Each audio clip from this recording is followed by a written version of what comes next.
Okay, David, this is where we're supposed to choose a side, green or black. John, my soul is as black as night. Your turn. I am black for life. So we're not fighting? I thought this is where HBO wanted us to pick sides and fight and stuff. Don't worry, I'm sure we'll find plenty to disagree about on the pod, but we seem to agree on one thing. We both really like this show. The politics, the drama, the lore. It was made for the lore hounds. And since we just finished recapping season 1, we couldn't be more ready to defend our Black Queen in the Dance of the Dragons. And with the season pass option in Supercast, listeners can get early ad-free access to each weekly scene-by-scene deep dive, plus our custom show guide with all the characters and connections. See you in the Lorehounds podcast feed each week for our Dragonfire hot, but probably positive, takes. The Lorehounds House of the Dragon coverage is also safe for Team Green consumption. Side effects may include a deeper understanding of dragon lore, a hardened conflict with itself, and an inescapable urge to read the book Fire and Blood by George R.R. Martin. Dragon seeds may experience burning.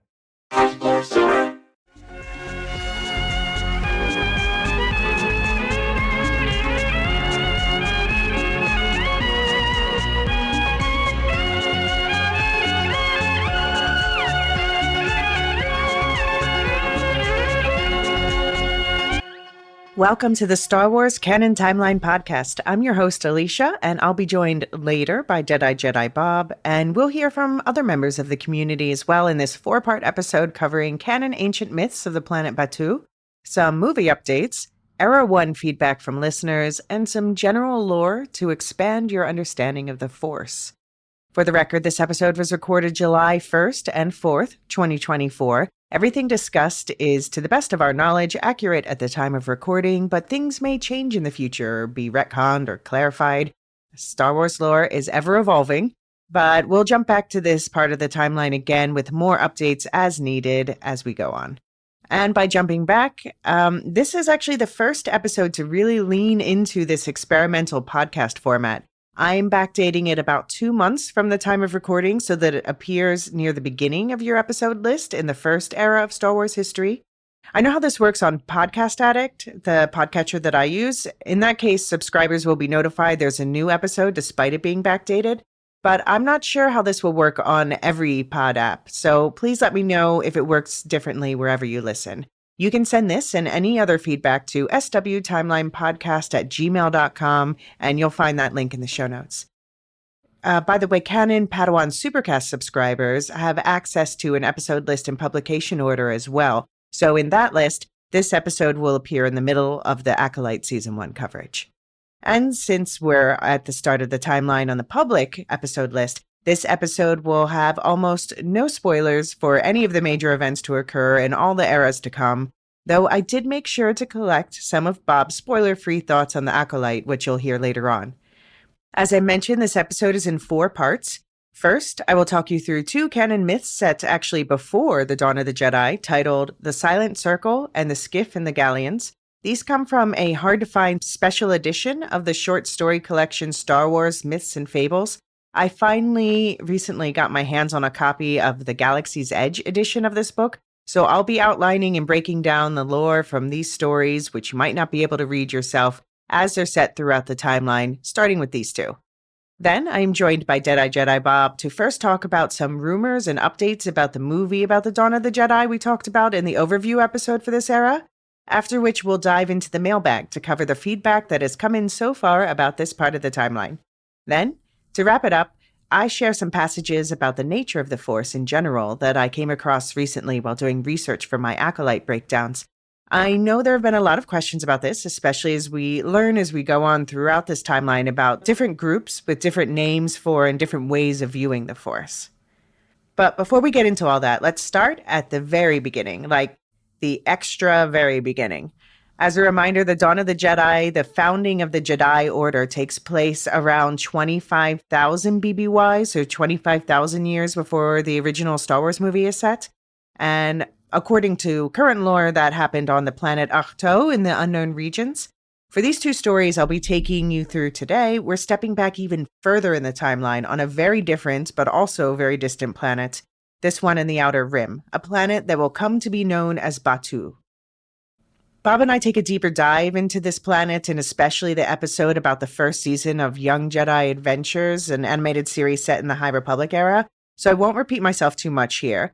But if you haven't heard that episode yet, and future listeners will and should listen to this one first, or if you have, just to remind you, Batuu is also called Galaxy's Edge, which is the name of the Star Wars portion of the Disney theme parks. And it's also a popular game, both of which feature action set many, many, many years later in the timeline on this distant planet that became a hub for trading in ancient times when hyperspace travel was still young, before the hyperspace lanes were mapped out. We talk a lot about the invention of hyperspace travel in the Dawn of the Jedi overview, so I won't get into that now, but as a reminder, it was invented around 30,000 BBY.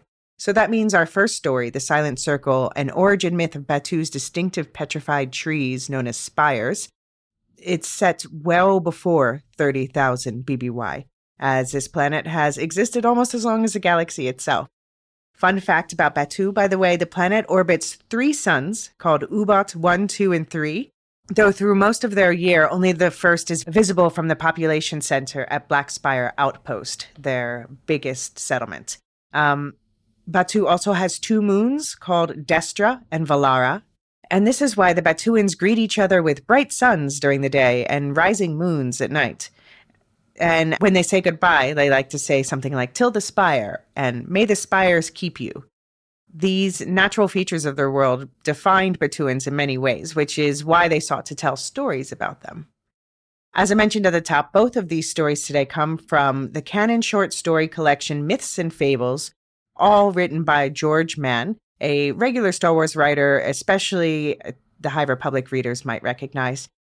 This collection of short stories is part of what's known as the Galaxy's Edge multimedia project, which also includes more stories, books, comics, games. Basically, it's marketing for the Disney parks. But the stories are cool, so I'm okay with that. Most of the stuff is set much later in the timeline, so we'll talk through the rest of it as it comes up.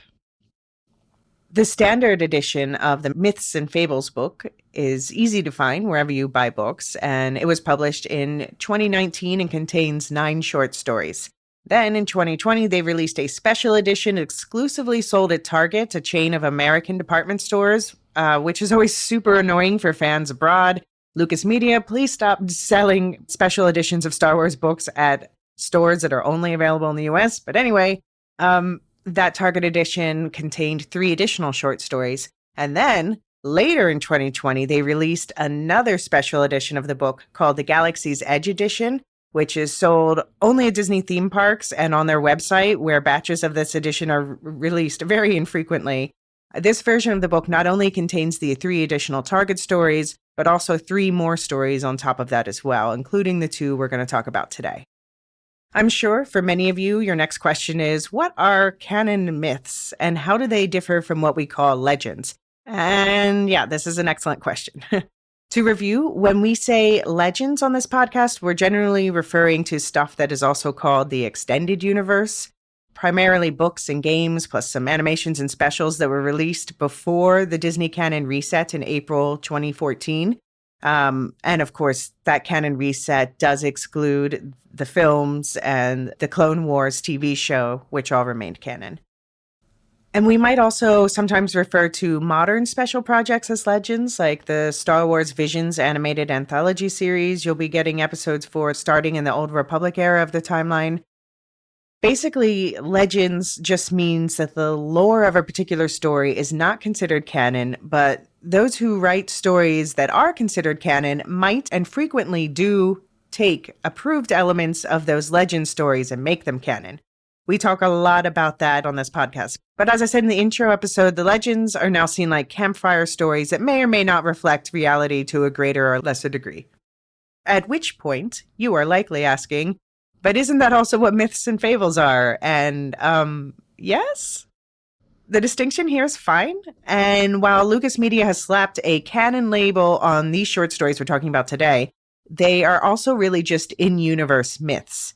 We should not take every detail of these stories as fact, but unlike legends, these are stories we can say are being told from a particular point of view, which we'll be considering as we go. The 2 stories we have today, one I would consider a myth, one a fable, And these would have been passed down amongst the settlers and later residents of this planet Batuu, with the details perhaps morphing one generation to the next. Batuans are residents of an isolated, if lovely-looking planet, looking to explain the world they find themselves in.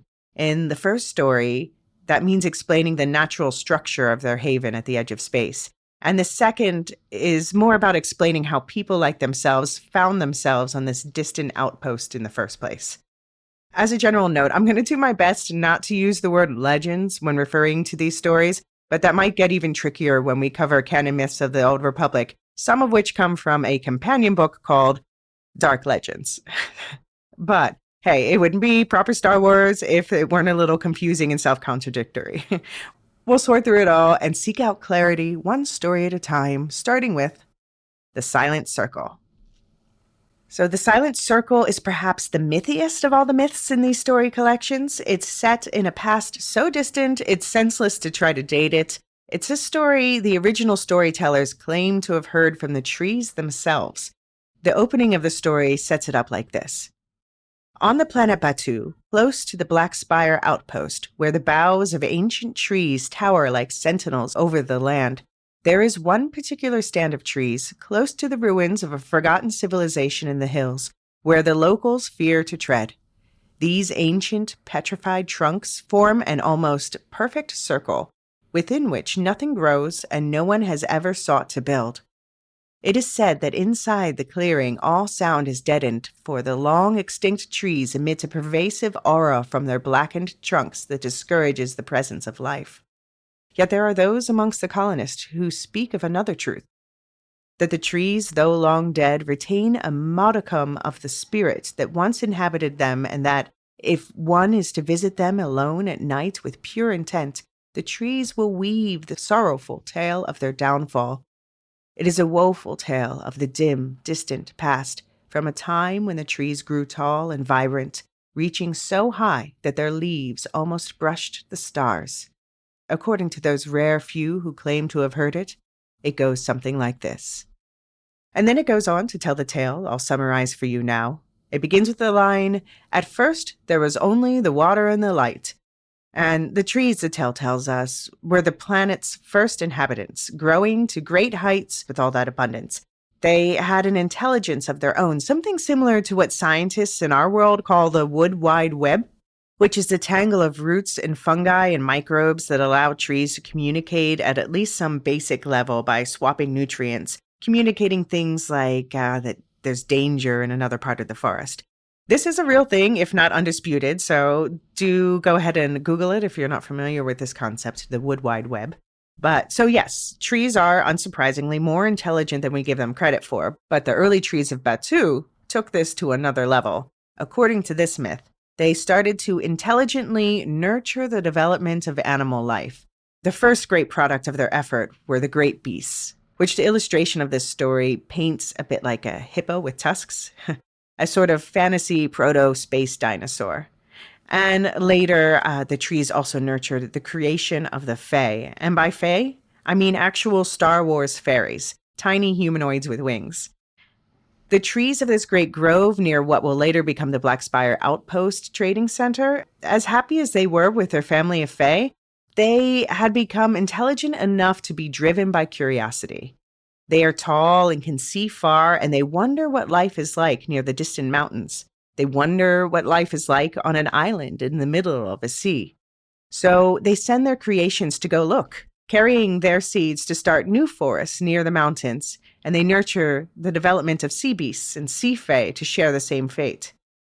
And their creations go out into the world, never to return. Multiple waves leave and don't come back with the information that the trees had hoped to gather from them. Until one day, a contingent for the mountains does return, crying of scarcity. They make war, trying to reclaim the land of their ancestors so that they can have its rich resources for themselves. The denizens of the sea at first try to ignore the conflict between the other two groups, until the sea colony decides the only way to end the conflict is to conquer both groups and enforce peace. And the war becomes a three-way battle then, driving the development of new war technology. Eventually, the Fae realize they can mine the living force present in the trees themselves to fuel ever greater war engines, until the war destroys them all, until all that remained were the petrified husks of the trees that had started it all with that boundless curiosity that crushed their contentment. So this does have a downer ending, a melancholy one, we'll say. This is obviously a story of warning. So we have to ask ourselves, why would the citizens of Batuu tell this story? Well, first of all, of course, who doesn't love an origin myth to explain your natural surroundings? But also, the message in the story seems to be happy with your lot in life, which is probably a comforting moral for people living in a pleasant climate where there are few opportunities. As for how much of this might actually be true, well, for this one, I'm going to let you be the judge. So I originally asked our favorite Tolkien scholar, Marilyn R. Pukila, who, by the way, also has a background in the study of mythology and history. I had asked her if she would be able to take part in this episode, but she is, I would say, unfortunately for us, but fortunately for her, busy doing nice things at the moment. She will be back joining us for the Old Republic episode of Myths, I believe. But she did go ahead and read the stories, and this is what she had to say about them. Hi, Elysia. So I read both of these short stories. I don't really have much to say about the skiff and the galleons. It reminded me of Elizabethan times with captains carrying letters of marque as the only covering of their bald acts of piracy. I also thought of the massive Spanish galleons being outmaneuvered by the smaller English ships, though the actual tactics of the two circumstances were quite different. And yeah, Elysia interjecting, we'll talk about this story next, but indeed it is very much... It very much has the feel of an adventure on the high seas of space. Marilyn continues, as for the Silent Circle, they appear to be offering a cautionary ecological tale, but I'm not altogether certain that I agree with some of their premises. The first paragraph was a great example of fairy tale mythic writing, though it kind of disappeared after a time, and rightly so. This is most assuredly not a fairy tale because there is no happy ending. I find the notion of parthenogenic fae to be somewhat interesting, even knowing that the trees have the ability to tap into the small f force of life. They're a little vague on the details of how they can actually turn that into beings entirely other than themselves. So, Elysia interjecting here again, I'm not sure that the fae were parthenogenic. I don't think they were. That's not how I interpreted it. And by the way, anyone who doesn't know, parthenogenesis is when a species reproduces by just basically copying themselves. But this seems in this story to be more of a case of guided evolution. And also, to be clear, when we talk about the force of life in the story, this is the same big F force that the Jedi tap into in their exploits. Okay, getting back to what Marilyn says, she says, in myth and fairy tale terms, I realize that curiosity is usually considered dangerous and can produce unhappy ends. Of course, I'm thinking here of Pandora's box. To my mind, though, curiosity is an excellent antidote to fear, and it can bring about wonderful new discoveries. I can certainly agree with the folly of hubris, in quotes, but I have a feeling they're leaning on it just a bit too hard in their desire to point out the disastrous environmental practices. Frankly, I don't see how the trees could be accused of wanting to be gods, since there is actually no reference to gods in any of the story. That they want to be creators is quite clear, but it seems to me that is not a bad thing. Now, I'm thinking of J.R.R. Tolkien and his poem Mythopoeia, which asserts the right of humans to create, since we were created in the image of a creator god. Of course, the minute we're told that the trees planted a quote-unquote pioneering spirit in the Fae, we knew that the thing was doomed because of the damage usually done by pioneers. And yet, one can make an argument that this whole galaxy has been populated by pioneers. Perhaps the more subtle message is one of balance, of respecting limits. Certainly, power is not always a bad thing unless it is a power over or domination. But all too often, power of any description is usually depicted as only power over, and so definitely a negative. So on the whole, The Silent Circle was an interesting story and struck me as being something of a passion project by someone who had a deep concern for ecology and the environment. They may have let their concern and caring take them a bit too far in terms of how they describe the actions of the trees, but given our own ecological state on this planet, I can hardly blame the author for that. All the best, Marilyn. So thank you, Marilyn. I love especially what you say about how curiosity is an antidote to fear, and I completely agree with you on that. I'll be curious to hear your thoughts on why you think the colonists of this remote planet might find this myth an interesting story for them especially to pass around. And I can't wait to discuss the over-public myths with you. We'll even get to do a little Night Sister discussion.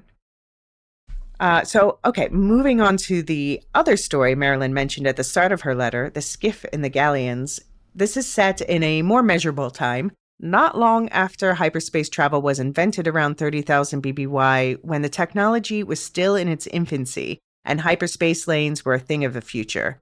So we're probably still before the 25,000 BBY Dawn of the Jedi, or as the story puts it itself, long ago, in the days before the galaxy was tamed, when all of space was but a wild frontier and hyperdrives were still primitive and dangerous to use, there lived a woman named Ariana Surabat.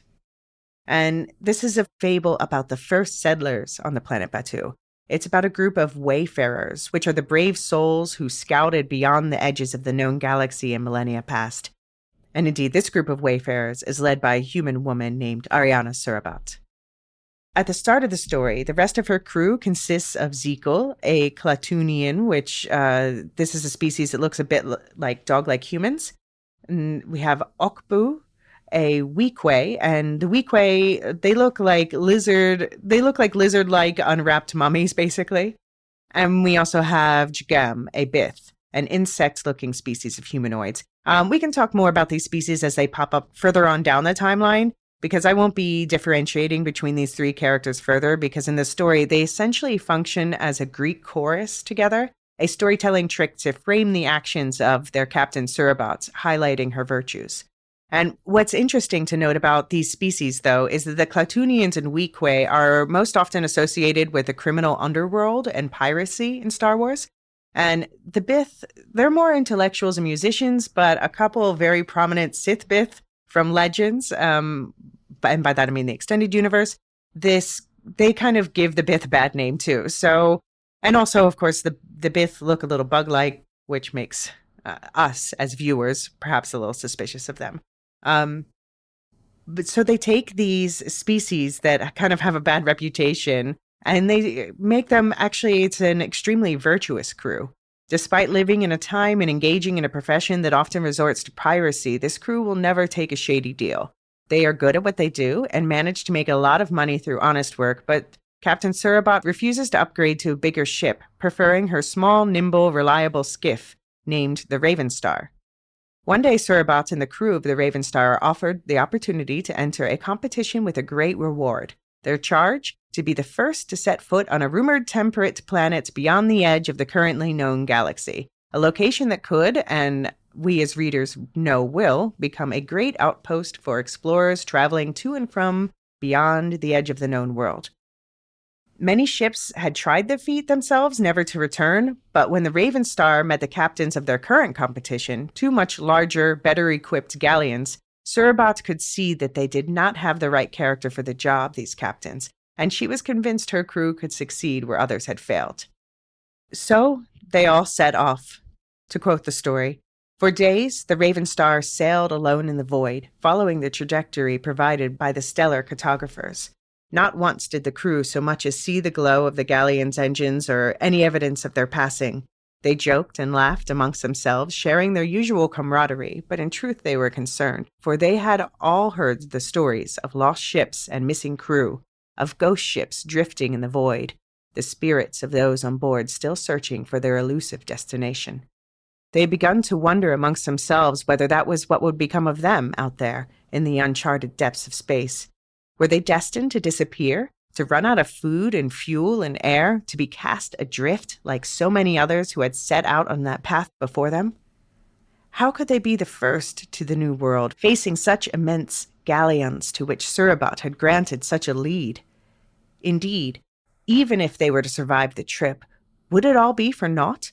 For they would find themselves without a prize and having spent much of their existing funds on supplies for the journey, leaving them ill-equipped for further ventures. So this passage obviously conjures up images of pioneering sea journeys in our world, as Marilyn alluded to, But it also reminds me of a very memorable part of the Earth Sea books by Ursula K. Le Guin, where the wizard Ged travels past the edges of the known world in a boat. And if you're not yet familiar with these books yourself, but do like fantasy, please do yourself a favor and get on them and listen to Marilyn break them all down in the Book Nook episodes of the Lorehounds feed.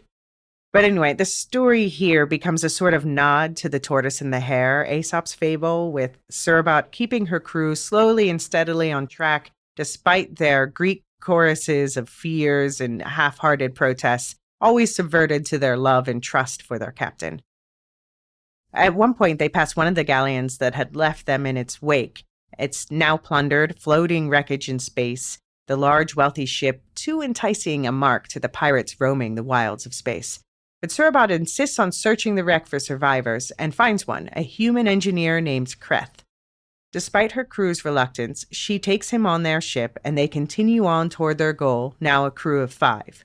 And to quote the story here, life aboard the Raven Star grew hard, for food and water were rationed, and with an extra mouth to feed, all of them went hungry.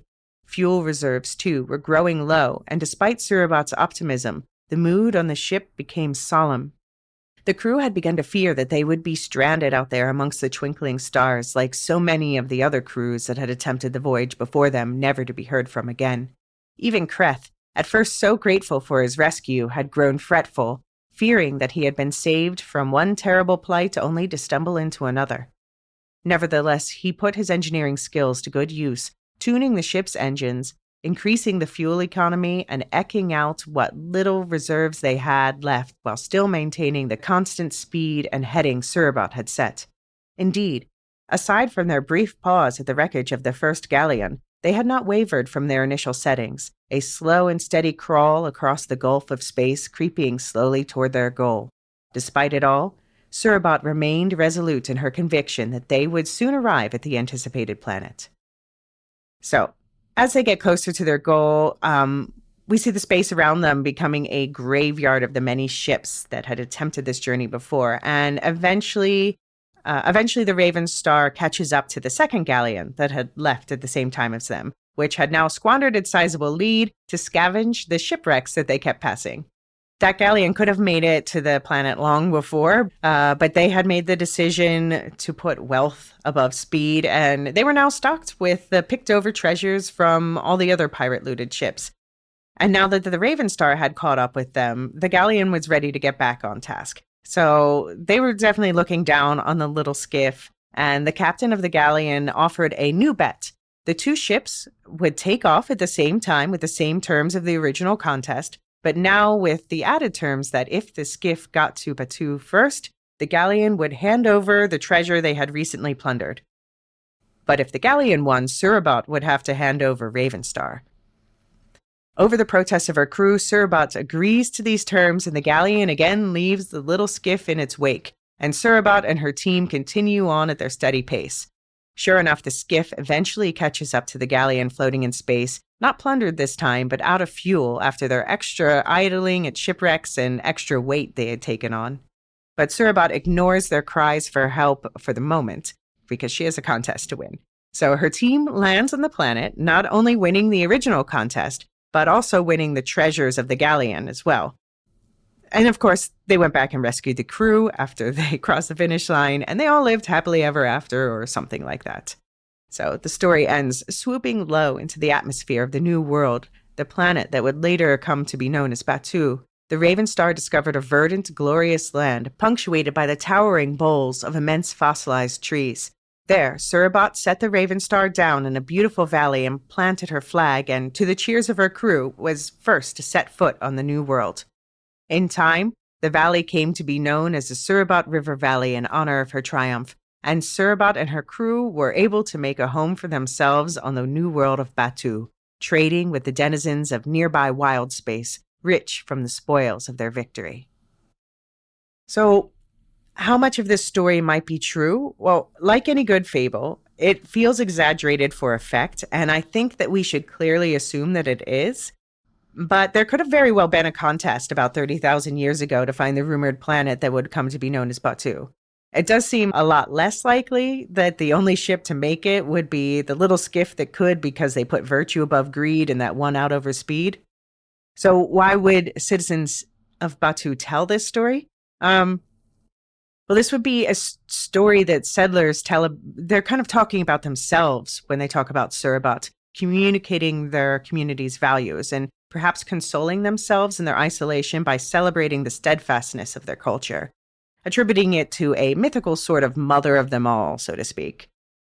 It's a tale that promises rewards for those who do not stray from the path of virtue, something that, mild spoiler alert, will become all too common on this planet thousands of years later when it becomes neglected after hyperspace lanes offer a much faster and more convenient bypass around the planet to the worlds beyond. So, like all fables, this is a morality tale about why are we here and what do we need to do to keep our community on the up and up. And those are the two canon ancient myths we've been given so far by the Star Wars powers that be, both about the planet of Batuu on the galaxy's edge. Let's take a quick break here, and then I'll be back with Bob to talk movie updates and mailbag, with a round of Force lore to finish us off after that. See you in a sec.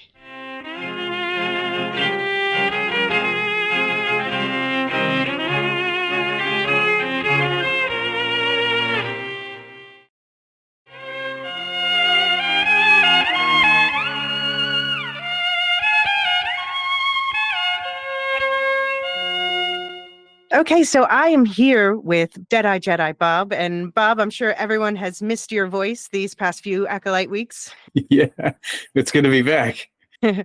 So without any Acolyte spoilers, since we're earlier in the timeline, how are you finding the show in general? I'm really enjoying the show immensely. I think it has just the right amount of action. We are, as we record this, 5 episodes in, and I feel like there's still a pretty good bit of mystery to uncover. Mm-hmm. Several shocking events have shook me to my core. Yeah.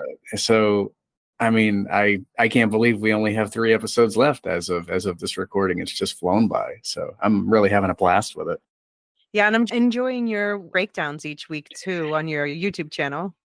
Yeah, it's crazy to try to get those done in time so they can pop up on the channel at least 2 or so days after the episode. I'd like to try and get them done earlier, but with our wonky internet lately, yeah. Oh yeah, true. Yeah. Oh, trust me, I understand that completely. But yeah, it's if anyone wants to check out Bob's recaps, there is a link to his YouTube channel in the show notes. So definitely do check that out. So we're jumping, though, today back to the very beginning of the Star Wars timeline, even more beginning than we've discussed before with what listeners will have just heard, which is my coverage of 2 myths of ancient Batuu. But we also wanted to talk about some news that has come up for the Dawn of the Jedi film, which actually it seems might be called Jedi Prime. What do you think of this title, Bob?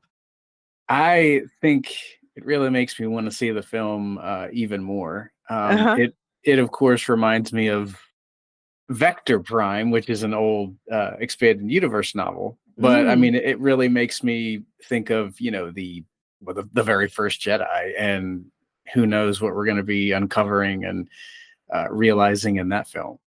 Yeah, exactly.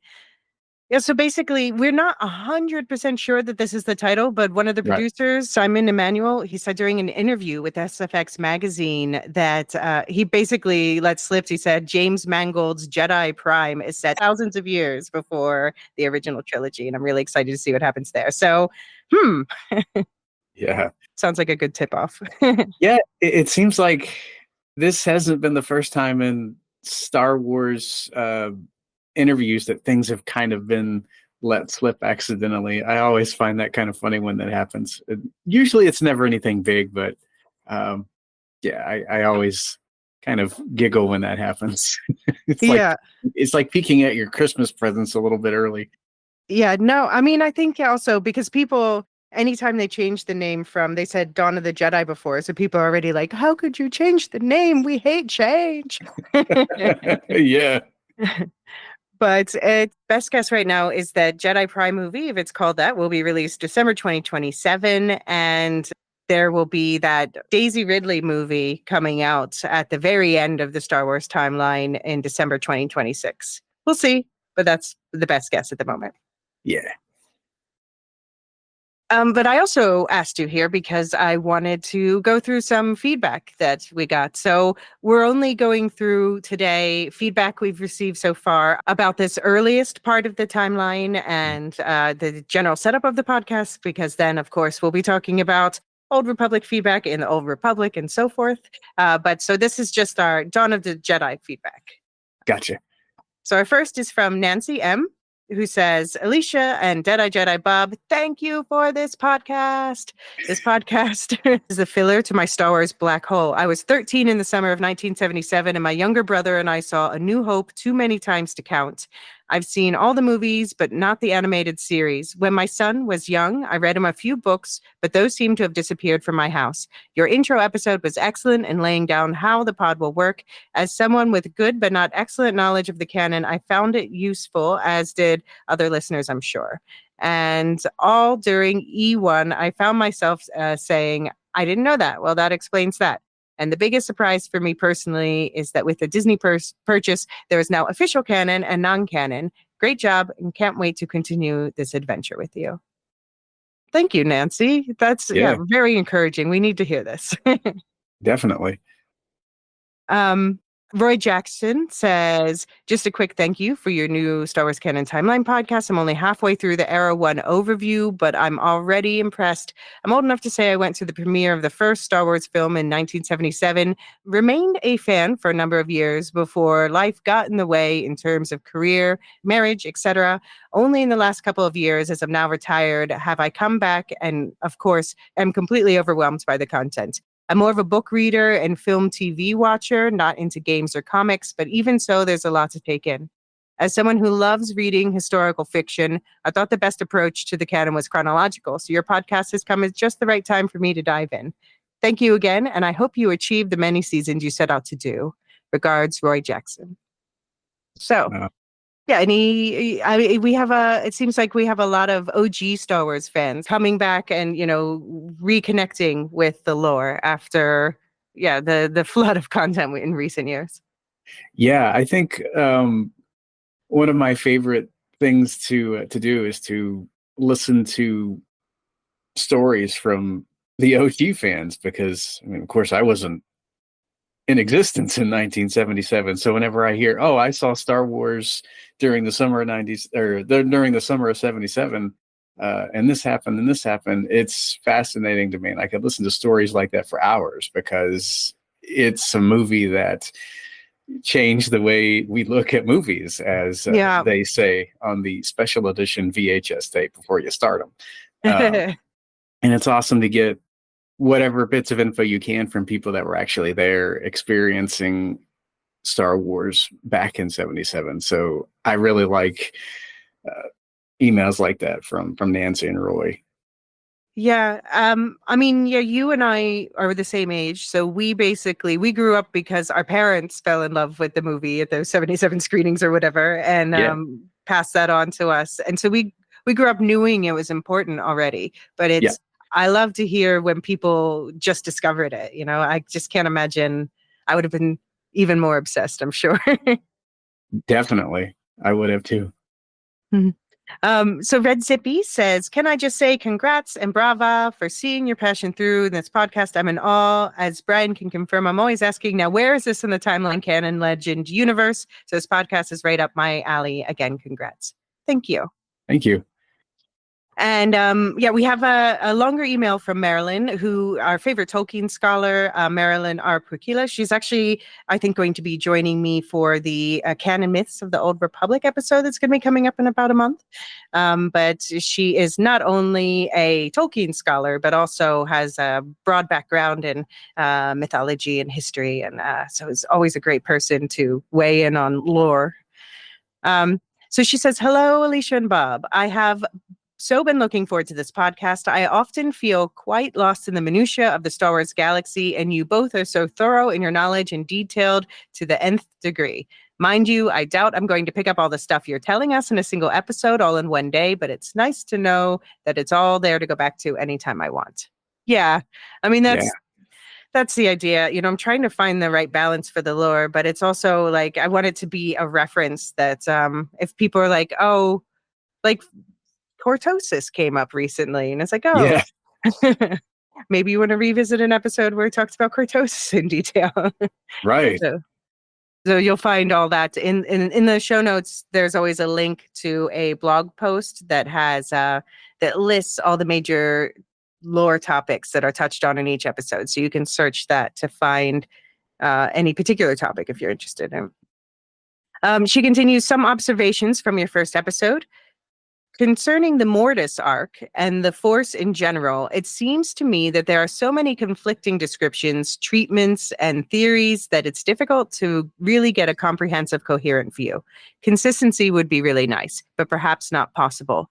Just consider how difficult it would be to explain quote-unquote spirituality with its many interpretations and practices on our world to anyone from a galaxy far, far away.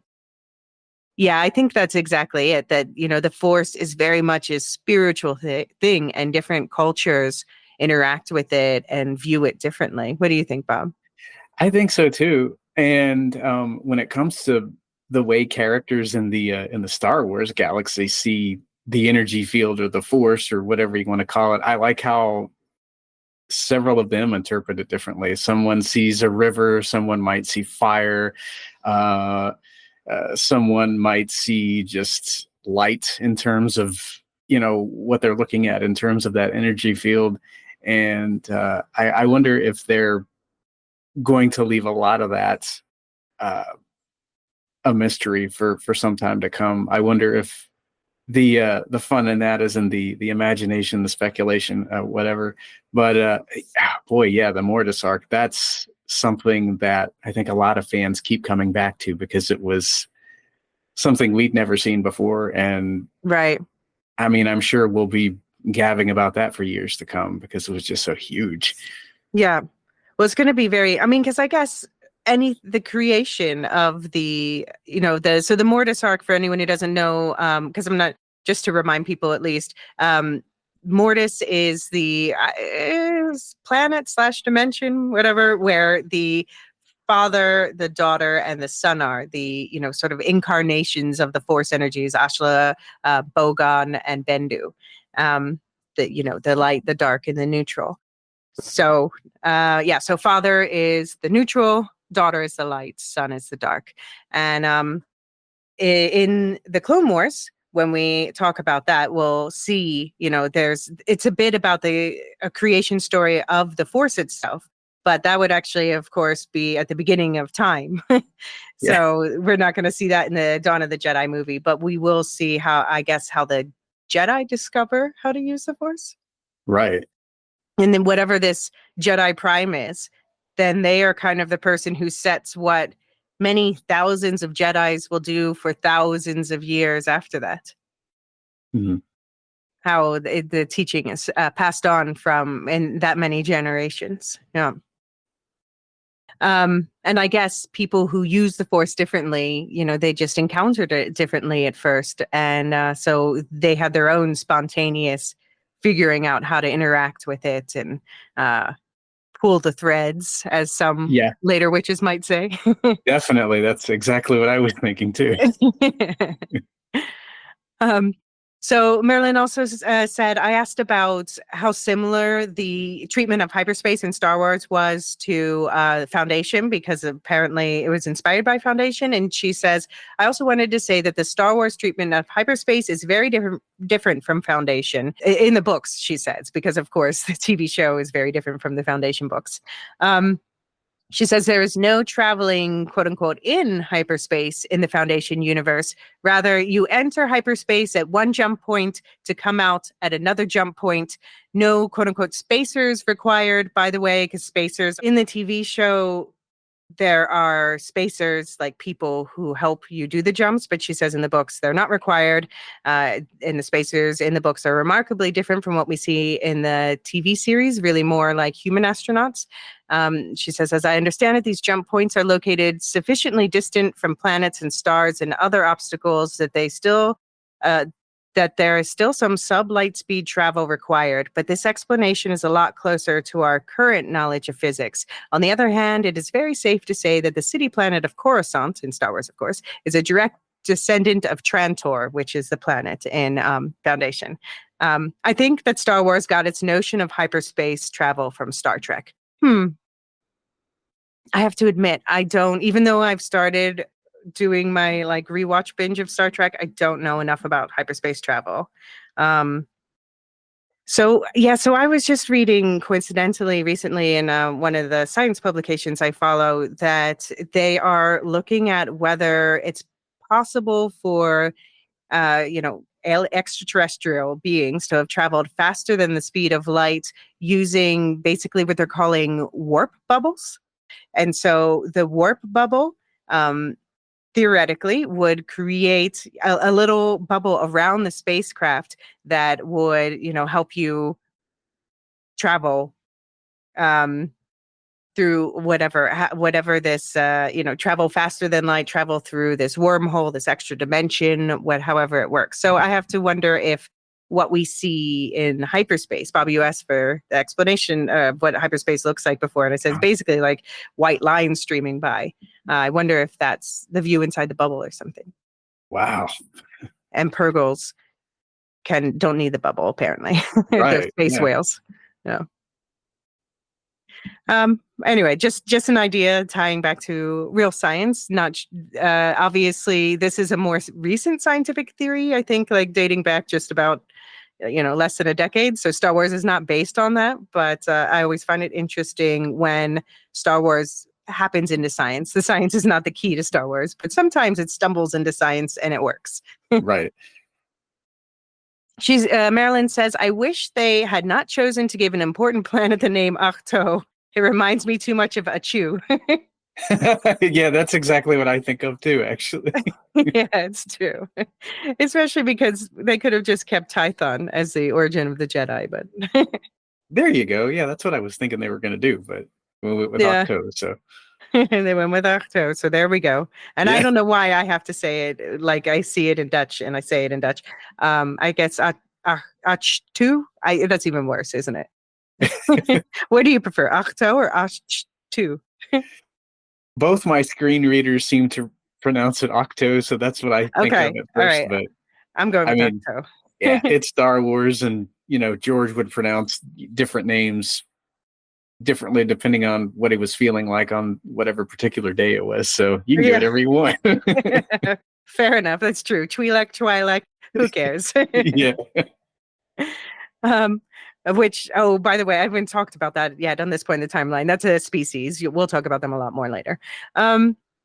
So Marilyn continues, recently I've come to understand the light and dark sides of the Force as a model for what some spiritual traditions would refer to as the familiar great love and great suffering in life.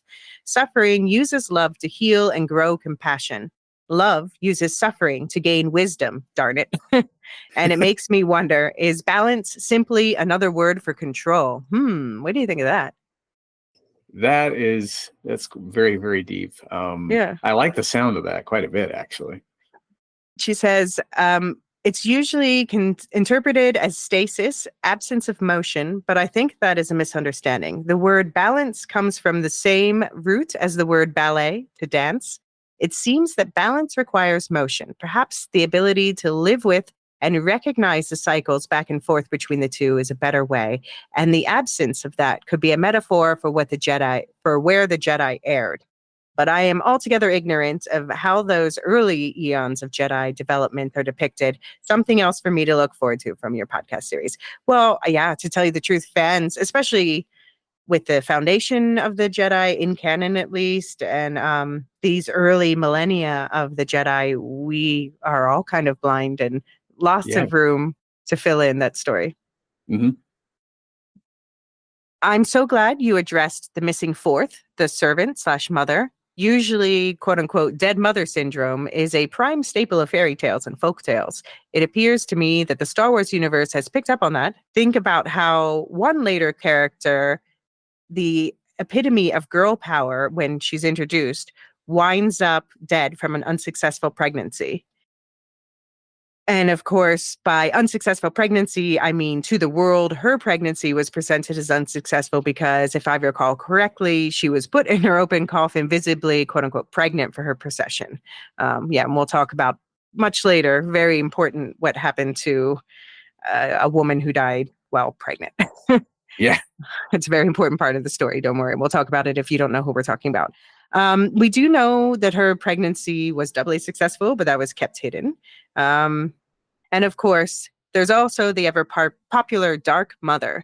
Sometimes tropes can feel a bit old, don't you think? On to the next episode. All the best, Marilyn. I think maybe I don't think we quite did Abeloth justice, but especially because she plays a more prominent role in stories that take place later in the timeline. Right. But she's kind of like this, celestial, primordial power. How would you describe Abeloth?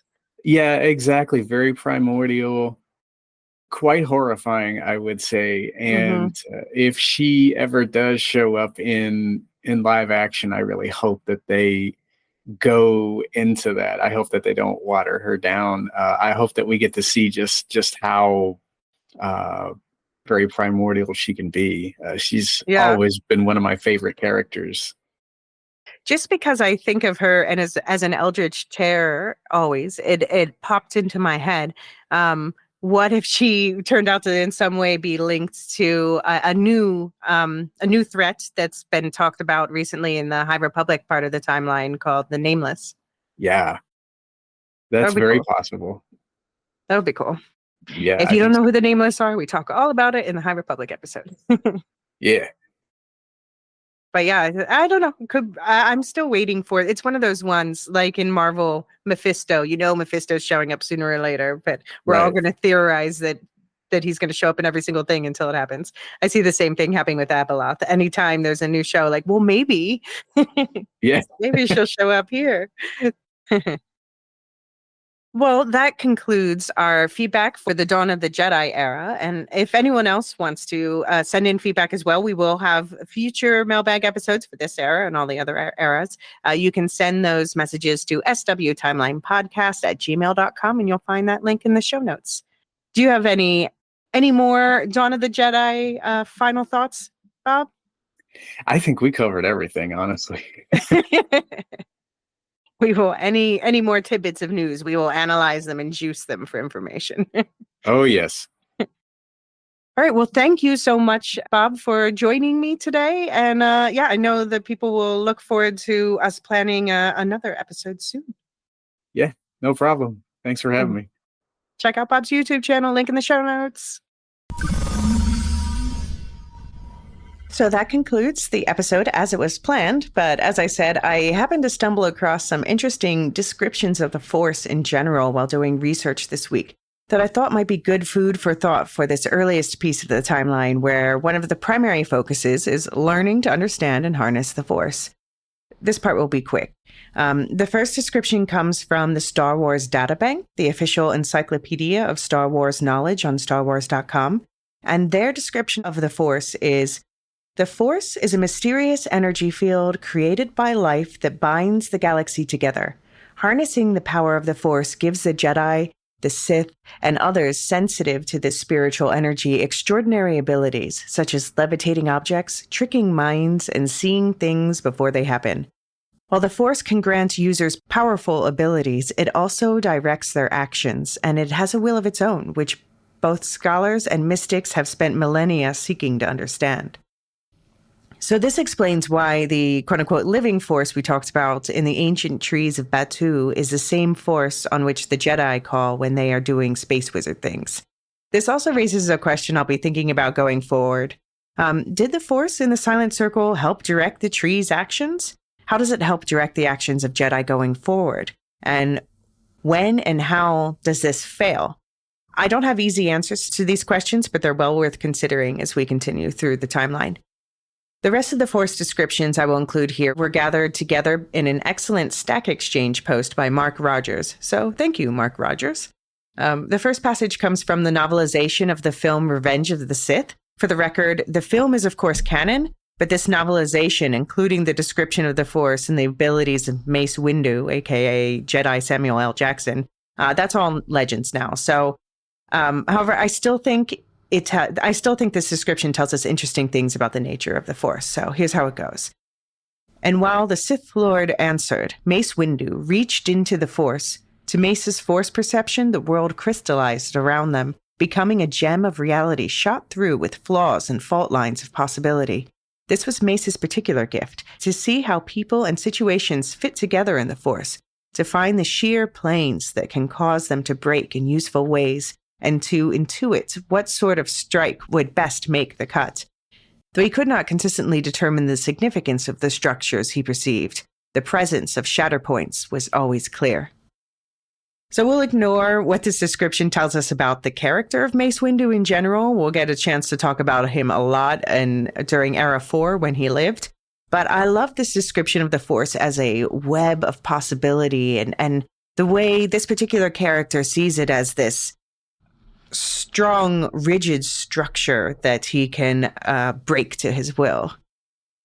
So we'll talk about the rise of the Sith mentioned in the first description, a splinter group of the Jedi when we talk about the Old Republic, and we'll continue to talk about them long after that. But these descriptions give us our first glimpse in this pod of how even amongst one group, the Jedi in this case, the way each person visualizes and thus interacts with the Force is different. And although the Jedi are the group we meet in this universe that is trained to use the Force most consistently, even they can't help but bring their own personal frames of perspective to the table in how they interact with it.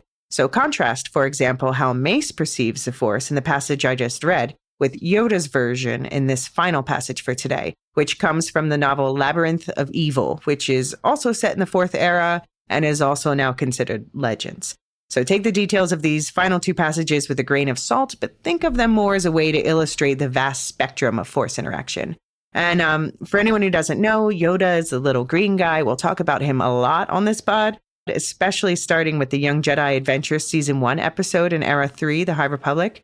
But for now, just know that he is perhaps the most important Jedi to ever live.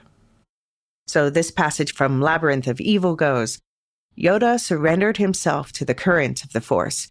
Sometimes, when the current was swift and steadfast, he could see through the eyes of his fellow Jedi, almost as if they were the temple's remote sensors. And sometimes, when the current was especially forceful, when it surged as if descending from great heights, he could hear the voices of an Era 4 Jedi Master, name redacted for spoilers, as clearly as if he were still alive. Master Yoda, he might say, we still have much to learn. The Force remains a code only partially deciphered. But another key has been found. We will become stronger than we have ever been. Today was not one of those days. Today the current was interrupted by eddies and whirlpools, hydraulic traps whose roar overpowered the voices Yoda sought to hear. Today the current was not pellucid, but muddied by red soil eroded from distant shores, treacherous with obstacles, tainted. Though he was scarcely aware of it, his eyes were squeezed tight, his eyeballs dancing beneath as if incapable of focusing on any one thing. He had an image of himself drawing aside a veil only to find another and another beyond that. The dark side frustrated his every effort to see clearly. The experience was still something new to him. Even though he'd had centuries to grow accustomed to foreboding, he had lived far longer without it. The dark side never completely disappeared. It scratched at the surface like an insect crawling across the transparasteel panel. And he had been able to sense its incremental increases in strength when the Jedi erred, or when the Republic erred, and soon the two were hand in hand. So, by the way, anyone else who, like me, just had their belief in their extensive vocabulary shaken by the use of the word pellucid, it means translucently clear, easily understood, basically just means lucid. Both lucid and pellucid derive from a Latin word that means to shine through. And basically, pellucid is the more formal version, more often used in scientific literature about, say, vision. And transparasteel, that is a Star Wars specific term. It's a hardy and transparent material that was used to make windows and other parts of, starships and things like that. It was made primarily from something called lomite ore, and these windows could be made in a way that made them blaster resistant, but usually not lightsaber resistant. So they're not quite as effective as a material we'll be talking about later, a metal called cortosis. But transparasteel, it is, to use the other word we just learned, it is pellucid. You can see through it. Light can go through. So very handy for starships. But anyway, vocab lessons aside, this passage, when contrasted with the Mace Windu passage, shows us how interpretations of the Force vary as much as personality and show us a reflection of the persons who hold these points of view. And this passage also shows us that the balance between the light and dark sides of the Force is always a concern. Darkness has always been present, will always be, but it should not dominate. A central concern of the Jedi we'll be discussing for many eras to come. And if you're wondering what this Republic mentioned is about, well, then you are in exactly the right mind space to move on to the Era 2 overview, the Old Republic, the birth of the galaxy government for millennia to come, close allies of the Jedi from beginning to end. And I'll leave you to ponder that until next time. I'll keep the outro short for this one, but if you're listening at the time of release, the breakdown of the Acolyte episode 6 will be released right after this episode. And also stay tuned to the Star Wars Canon Timeline Podcast feed in the coming weeks for more flashback episodes revisiting the Old Republic, first looking at Sith legends shown in 5 episodes of the Star Wars Visions animated anthology series, and then Marilyn will be my guest to discuss more of these canon myths, but these then set in the Old Republic. Check the link in the show notes to see the full episode timeline laid out in the blog post, where you can see exactly which episodes and short stories we'll be covering in these upcoming episodes. In the show notes, you'll also find links to the email address for this podcast, swtimelinepodcast@gmail.com, as well as a link to the Lorehounds website, where you'll find links to subscribe to any of the podcasts on the network on your podcast app of choice. This includes the main Lorehounds feed, where John and David are in the middle of deep coverage of the House of the Dragon Season 2, as well as the Radioactive Ramblings podcast, currently covering The Boys' new season, and Rings and Rituals, caught up and ready to talk you through Season 2 of Rings of Power this summer, plus Properly Howard movie reviews, and my own Woolshift Dust, the adaptation analysis podcast, soon to be picking back up with our deep dive into all things Dune. If you're listening at the time of release, I'll see you back on this feed for the next episode of The Acolyte. If you're listening to this later, not at the time of publishing, I recommend continuing to work through the timeline of episodes as they're laid out, meaning your next episode should be the Old Republic overview, or eventually there will be an episode breaking down the Dawn of the Jedi movie, or I guess I should say Jedi Prime, before that. Either way, I hope you enjoy your Star Wars journey. You're only at the beginning. May the Force be with you the whole way through.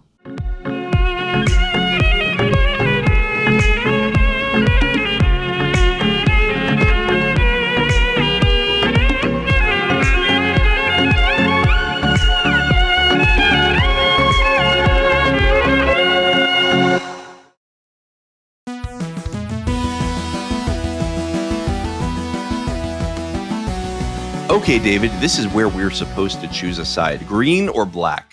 John, my soul is as black as night. Your turn. I am black for life.